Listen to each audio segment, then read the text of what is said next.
죽음에 관련된 건데요.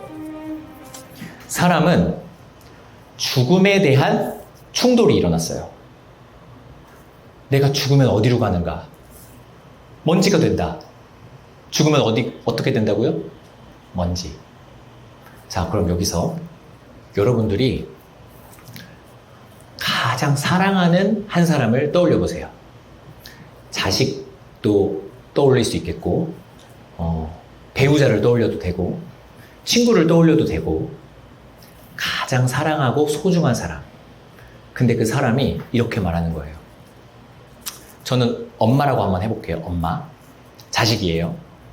난 교회 안 다녀. 우리 모두 교회 안 다녀, 지금. 뭐 물론 교회 다닌다고 해도 달라질 것도 없을 것 같기도 한데, 자, 우리 교회 안 다녀. 자, 그런데 여기에서 엄마, 왜 우리 아들 왜? 엄마, 나 이제 그만 살고 싶어. 나 좀 힘들어. 일하기도 힘들고, 요즘 좀 건강도 조금 안 좋고, 나 이번 주 토요일에 그냥 그만하려고요. 무슨 소리니, 아들아? 아니, 그냥 자살을 하는 것이 좋을 것 같아요. 웃지 마세요. 진지하게 이렇게 말을 한다니까요. 여러분의 아들과 사랑하는 사람이. 저 이제 그만할래요. 이 정도면 더 살면 보너스인 것 같아요. 전 그만하는 게 좋을 것 같아요. 행복한 날이 몇 번 있을지 모르겠지만 불행할 날, 걱정할 날이 더 많을 것 같아요. 이번 주 토요일에 그냥 정리하고 마무리하려고요. 라고 했을 때 말려보세요, 한번. 뭐라고 말리실 건지. 자, 이렇게 말렸어. 그때 아들이 이렇게 얘기하는 거야. 나 왜 살아야 되는지 알려주세요. 그러면은 내가 살 수 있을 것 같아요. 저승보다 이승이 낫다라고 하셨는데 이승이 왜 나은지 좀 알려달라고요. 그리고 엄마, 저승이 어디 있어요? 우리 다 흙으로 돌아가는 건데 우리가 뭐가 있어요? 그냥 끝나는 거지. 솔직히 왜 살아야 되는지 몰라서 그러는 거예요. 예, 죄송해요. 근데 솔직히 그렇게 미안하진 않아요, 엄마. 왜냐하면 엄마도 어차피 그냥 뭐 언젠간 죽을 거고 내가 엄마랑 두 번 뭐 다시 볼 것도 아니고 그냥 우연히 아빠랑 결혼해서 나를 낳으셨고 나도 우연히 지금까지 살아왔네요. 자, 이제 그만하고 싶어요. 했어. 말려보세요, 또. 죽으면 안 된다, 내 아들아. 할 수 있는 근거를 한번 말해보시라고요. 제가 이거를 학생들에게 자주 말합니다. 그래서 학생들한테 이걸 얘기하면은 똑같이 이 가정을 이렇게 해서 똑같이 이렇게 얘기하잖아요. 제가 이런 식으로 연기를 하잖아요. 그러면은 고등학교 1학년 애들이 뭐라고 말하냐면 친구들하고 진지하게 이렇게 듣다가 야, 저 정도로 진지하면 이거 말릴 수 없겠는데? 이래요. 지들끼리. 저는 이제 부모님 입장에서 그렇게 얘기를 했거든요. 아들아, 네 아빠 이제 그만하려고. 제가 이렇게 똑같이 하거든요. 근데 여기에서 너 뭐라고 말할 거야? 엠마, 너 부모가 그렇게 얘기하면 너 뭐라고 말릴 거야? 하면은 이 자식이 이렇게 듣더니 친구들끼리 얘기해요. 저 정도로 진지하면 답이 없는 거 아니냐? 아니, 그럼 죽음 앞에서 진지하지. 그럼 누가 농담 따먹기식으로 야, 나 간다. 야, 흙이 돼서 만나자. 아, 이게 말도 안 되는구나. 아니요. 누가 이렇게 죽냐? 라고 하면 오씨, 어려운데? 이래요. 자, 여기에서 여러분들이 답변을 하시잖아요? 만약에 엄마, 나 그만하려고요. 라고 한 아들한테 야, 이 새끼야, 살아가야 되는 이유는 이거다! 라고 딱 말해주시잖아요? 그러면은 여러분들은 노벨상 받을 수 있습니다. 이 당대 최고의 철학자가 될 수 있어요. 왜냐? 그 그 누구도 답을 못했거든요.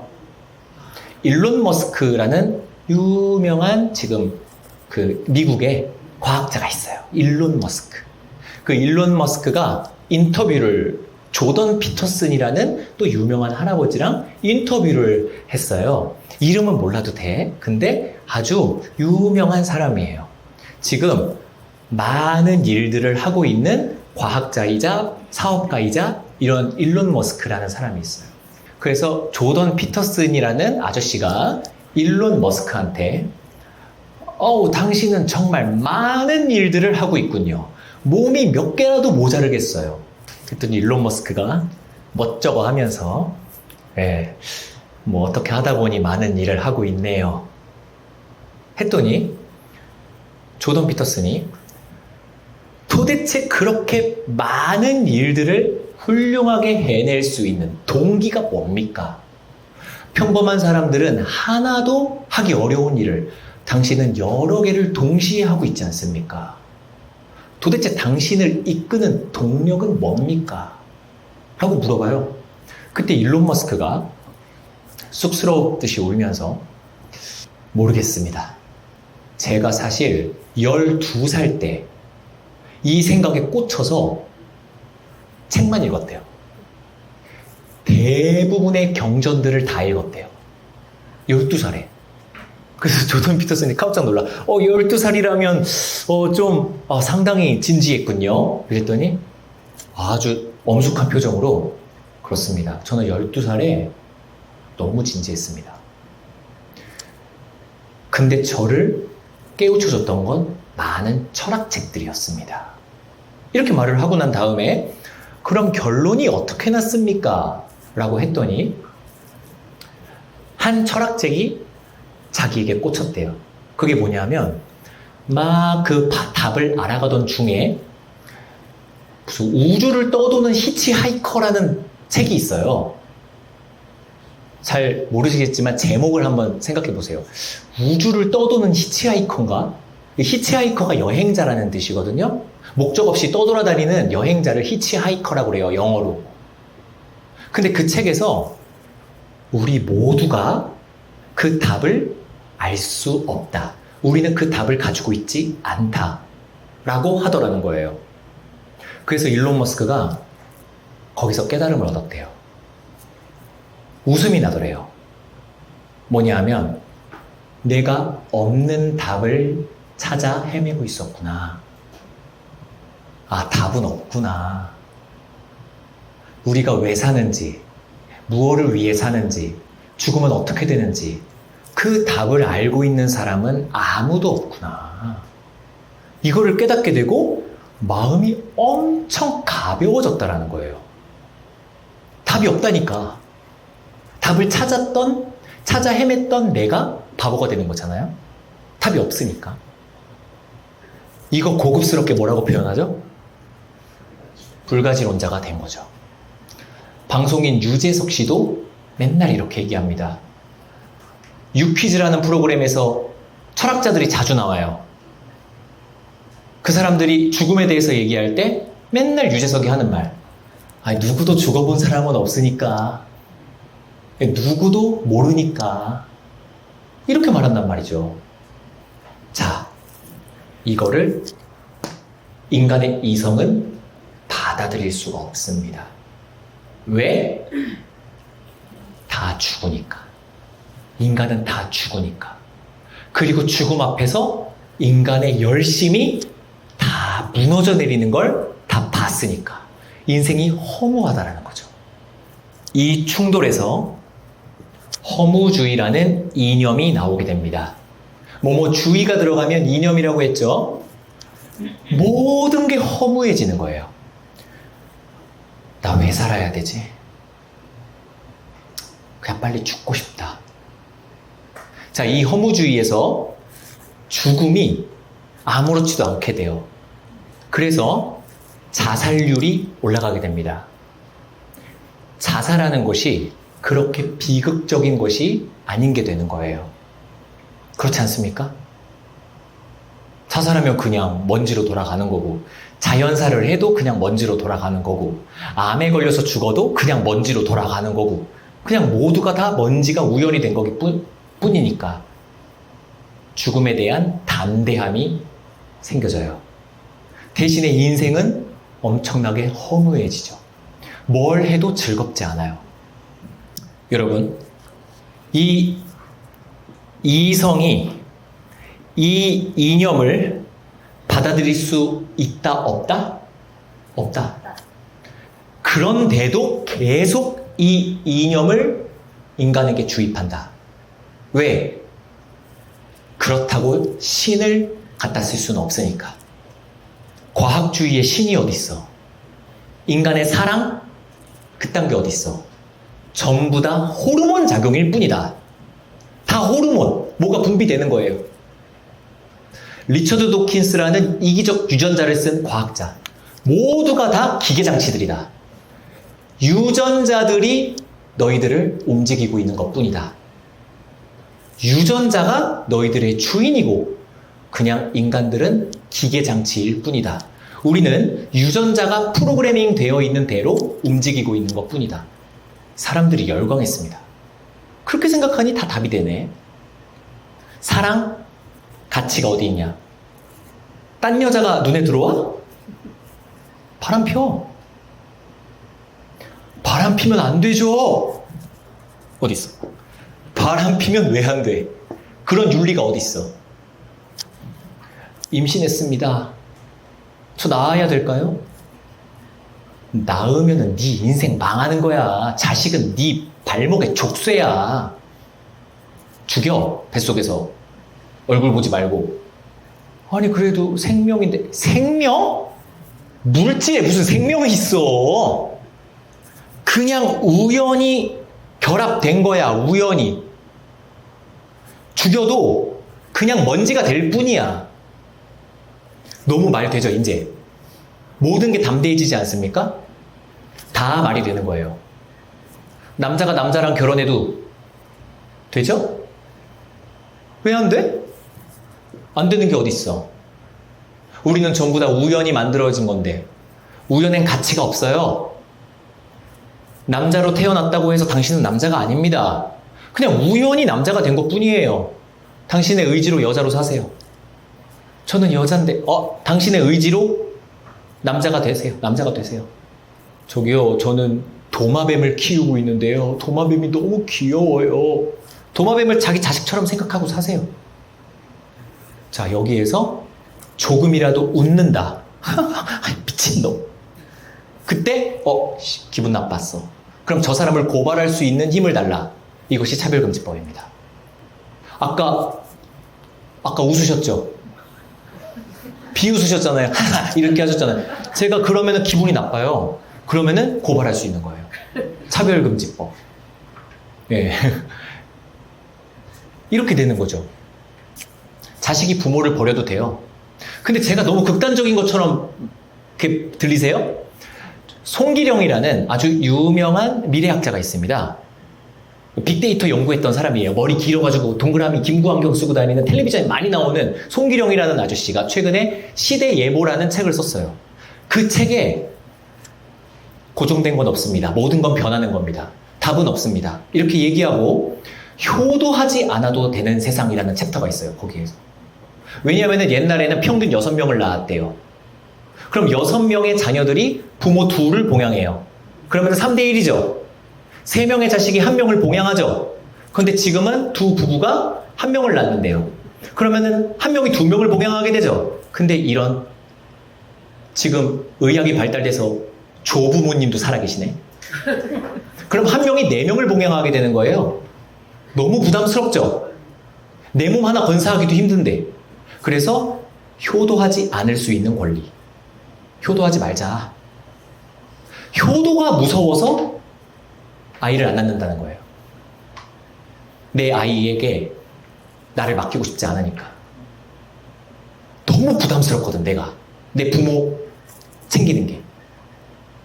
이런 게 지금 오늘날의 책들이에요. 그 시대를 읽고 있는 책들이에요. 이 세상은 진보하고 있어요. 그렇다는 거예요. 사람들의 문화가 진보하고 있다는 거예요. 뭐 여러 가지 현상들이 수도 없이 말씀드릴 수 있습니다. 여러분, 이 사람들은 이 유물론이 과학적이라고 생각을 한다는 거죠. 유물론이 과학적이야. 이게 과학적이지. 이렇게.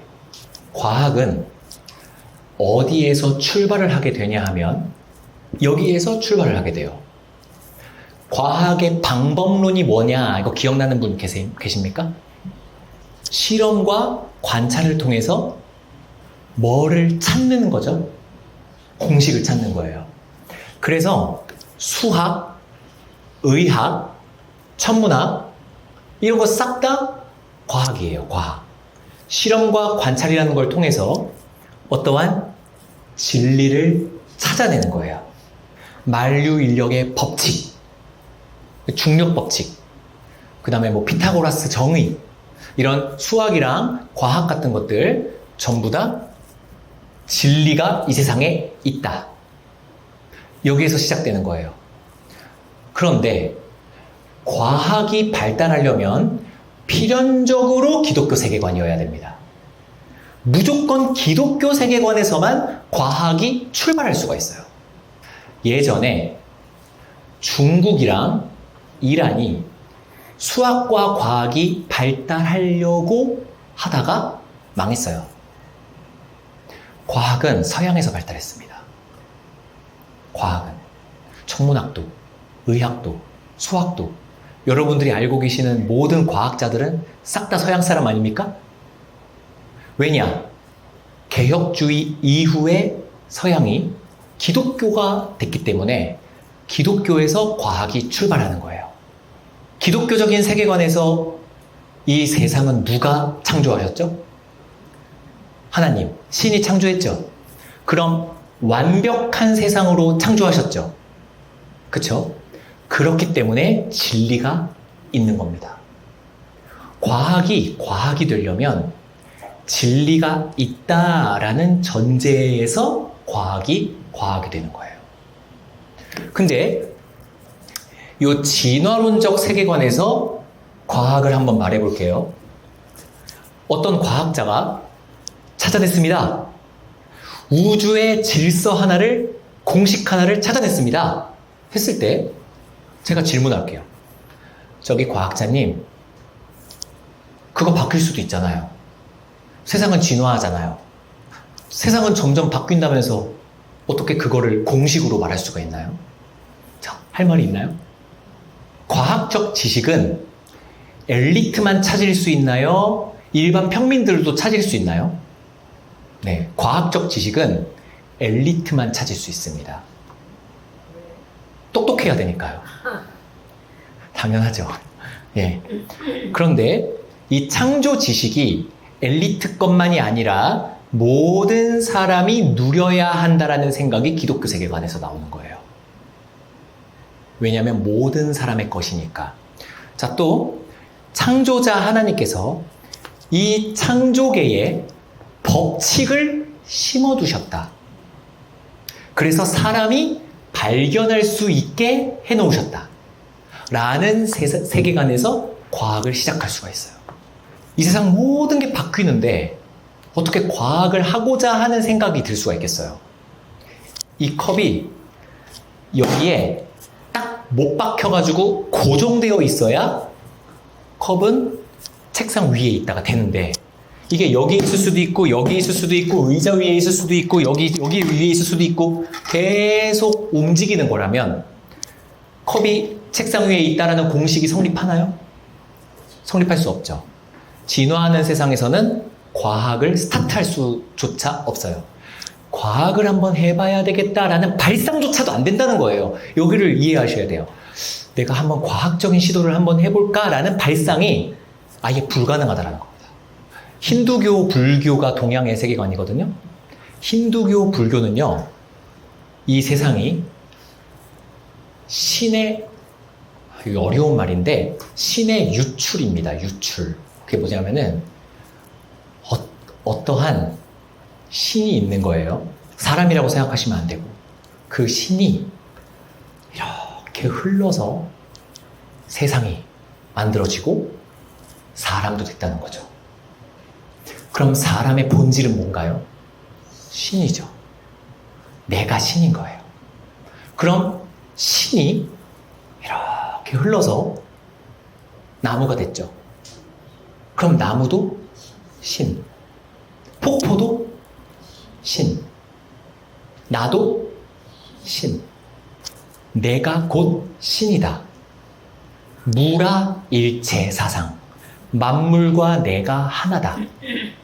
그래서 불교적 세계관에서는 인간이 내가 신이다라는 것을 깨닫는 것이 곧 해탈이라고 불러요. 해탈. 그래서 가부좌를 틀고 멍 때리기를 시작합니다. 그 어떠한 생각도 해서는 안 돼요. 아무 생각도 하지 말아야 돼요. 무념무상의 상태. 그 상태에서 멍하면 멍할수록 좋아요. 이거를 따라하는 게 오늘날의 명상입니다. 명상이 물소리가 이렇게 흐르면서 당신이 물이 되었다고 생각해 보세요.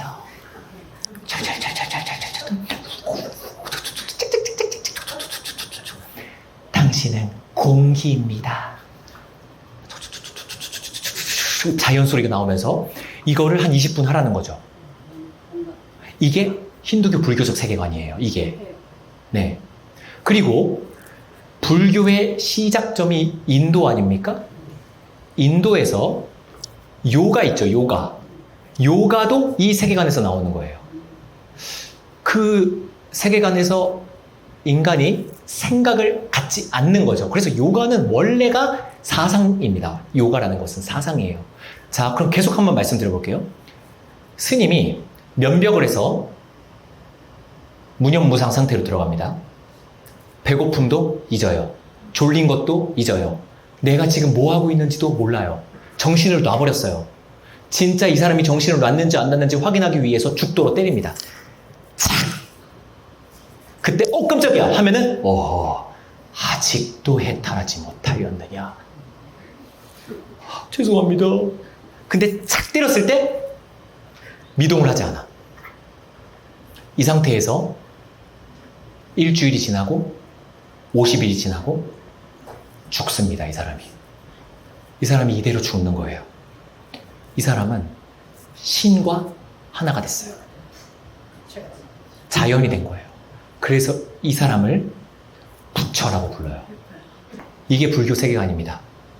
이거를 할 때까지 계속 다시 태어나요, 인간은. 네, 윤회적인 세계가 나오는 거죠. 절에 가면 왜 생각이 비워지고 왜 이 세상 속에 있지 않고 산에 있고 하는 이유를 이제 아시겠어요? 불교 교리 자체가 이 세상을 떠나서 자연과 하나가 되는 것을 추구해요. 그러니까 아무 걱정 근심 없이 산속에서 평안하게 새소리 들으면서 마음이 뭔가 평화로워진다? 예, 일부러 그러려고 만들어 놓은 거예요. 그렇게 해야 신과 하나가 되니까. 대신에 여기에 신은 인격체가 아니에요. 인격이 없어요, 이 신은. 그러니까 짬뽕 된 거죠. 불교에 가서 신에게 기도를 하지 않습니까? 그럼 그 기도를 들을 수 있는 귀가 없어요, 그 신에게는. 그냥 이 자연 자체가 신이기 때문에. 제가 이 말씀을 왜 드렸냐 하면 동양이 이 힌두교와 불교적 세계관이라고 말씀드렸죠? 인간이 자연이고 이 자연이 곧 신인데 무슨 놈의 과학이 출발합니까? 과학을 연구해서 자연을 연구하고 그 자연 속에서 어떤 공식을 도출해낸다? 성립될 수조차가 없는 그 발상이에요. 이 자연 모든 것이 다 신이고 나도 결국에는 이 신의 일부인데 내가 나를 연구하는 거가 되어버리잖아요. 불교적 세계관과 힌두교적 세계관에서 과학이라는 것은 내가 나를 연구하는 꼴이 되는 거예요. 그리고 또 이런 말도 가능해요. 신이 신을 연구한다. 내가 곧 신이니까. 신이 신을 연구한다. 자기가 자기를 공식화한다. 어떻게 무슨 과학을 합니까? 그런데 서양은 객관적인 타자이신 신께서 이 세상을 창조하셨고, 신과 다른 타자인 인간이 신께서 심어 놓으신 법칙들을 실험과 관찰을 통해 연구한다. 완벽하게 성립이 될 수 있는 거죠. 그러니까 하나님께서 분명히 해와 지구의 거리를 고정시켜 놓으셨을 거야 라는 믿음이 있어야 과학을 출발할 수 있다는 거예요. 내 몸속과 당신의 몸속이 똑같을 거야 라는 믿음이 있어야 배를 가를 수 있는 깡이 생긴다고요. 심장은 여기 있는데 당신의 심장은 여기 있을 수도 있잖아요. 우리들이 자연스럽게 알고 있는 모든 것이 똑같다라고 하는 그 발상은 기독교적 발상이에요. 나에게도 머리카락이 있듯이 당신에게도 머리카락이 있다? 진화하는 세상 속에서 그게 어떻게 공식화가 됩니까? 나랑 너랑은 다를 뿐인데. 제가 기침이 납니다. 정상! 기침이 나는데 왜 정상이죠? 기침이 나도록 진화했겠지. 당신은 왜 기침을 안 하죠? 기침을 안 하도록 진화했겠지. 모든 다양성들이 존중되는데 무슨 과학을 하냔 말이에요. 정답은 있고 그 정답과 다른 모습들은 어딘가 망가진 것이다 라는 생각이 있어야 의학을 시작하는 거예요. 내 아들은 앉아서 책만 봐. 제 아들은 바깥에서 뛰어놀아. 남의 아들은 그림만 그려. 남의 아들은 피아노만 쳐. 이거 오늘날 뭐라고 말하죠? 다 다양한 거지. 맞죠? 그런데 이거를 이렇게 바꿔볼게요. 내 아들은 인사해. 제 아들도 어른에게 인사해. 얘는 어른을 노려봐. 이거 왜 잘못됐다고 해요? 우리 아들의 다양성이라고 왜 하지 않아요? 기독교 세계관에서만 틀린 거예요, 이거는. 오늘날에는 애가 어른을 노려봐도, 이렇게 노려봐도, 우리 아들은 원래 이래요. 라고 할 수 있는 세계관인 거죠. 다 다양하니까. 그래서 내 아이의 개성을 존중해줘라. 이 말들이 성립이 되는 겁니다. 과학이 되려면 기독교 세계관에서만 가능합니다. 그래서 유물론적 세계관에서의 과학은 과학되기를 포기했어요. 그래서 과학에서는 하면 안 되는 말이 하나가 있는데 가능성이라는 말인데요. 코에 걸면 코걸이, 귀에 걸면 귀걸이라는 말 아시죠? 이 산업화 이후에 프로이트가 1800년대 후반에 태어나서 정신분석학이라는 것을 발표해요. 누가? 프로이트가. 그래서 모든 사람들의 불편함을 트라우마라는 단어로 정의를 했어요. 당신에겐 트라우마가 있네요. 이렇게. 그럼 그 트라우마가 어디 있는데요? 당신의 무의식에 있습니다. 많이 들어본 말들이죠. 이게 전부 다 프로이트가 한 말입니다. 1800년대 후반에 태어나서 1900년대 초에 당신의 무의식에 트라우마가 있네요. 어떤 트라우마죠? 혹시 부모님께 학대받은 적 있나요? 학대받은 적은 없는데 아니 있나? 그럼 쥐어짜. 아버지한테 맞아본 적? 맞아본 적 있어요. 그게 무의식에서 작용해서 당신에게 지금 우울증이 생긴 겁니다. 그럼 이때 이성을 사용해서 어릴 때 부모님한테 한 번이라도 안 맞아본 사람이 있을까라는 생각이 들 때 당신의 무의식에 그게 지금 트라우마로 자리 잡고 있네요. 이게 지금 과학입니다. 이게 오늘날의 과학이에요. 어릴 때 가난해서 지금 공부 잘해. 그럼 어릴 때 가난했기 때문에 지금 성공한 거다. 어릴 때 가난해서 지금 공부 못해. 어릴 때 가난했기 때문에 공부 못하는 거다. 다 코에 걸면 코걸이, 귀에 걸면 귀걸이. 자, 그래서 유물론적인 사람들은 과학을 신봉하지만 결국엔 이 과학도 진리가 없는 이 진보적인 세계관에서는 과학이 과학될 수 없다라는 거를 소개시켜 드리려고 했던 거예요.